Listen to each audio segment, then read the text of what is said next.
Bill Bartmann made front-page headlines in the early 90s when he and his business partner were accused of fraud and conspiracy.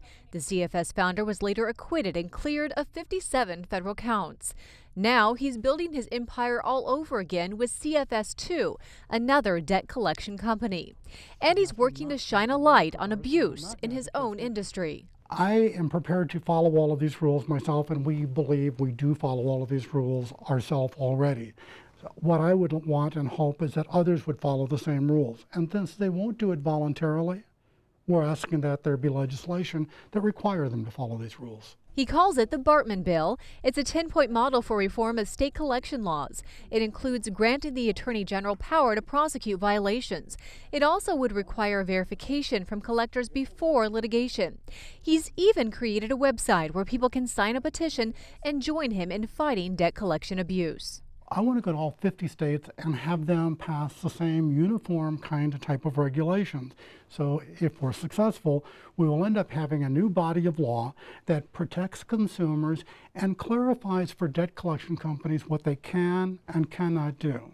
And within his company, new employees are trained thoroughly on how they should treat their customers. So guys, he's treating me good, right? He's just explaining the situation. Good job, good job.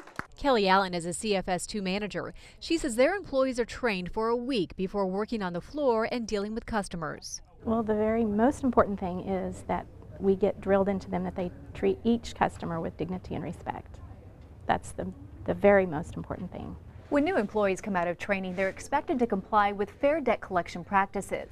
These include not calling people after a certain time, calling people during a bankruptcy, or in any way acting belligerent towards people. But Bartmann says these federal guidelines are more often than not ignored by debt collection companies. And he knows the only way there can ever be change is by petitioning lawmakers. That's where it starts and stops. Legislators, bless their heart, will do what they think their constituents want them to do.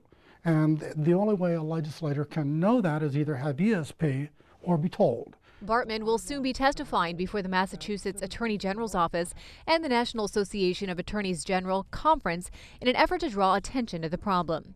For ONR, I'm Angela Rosecrans.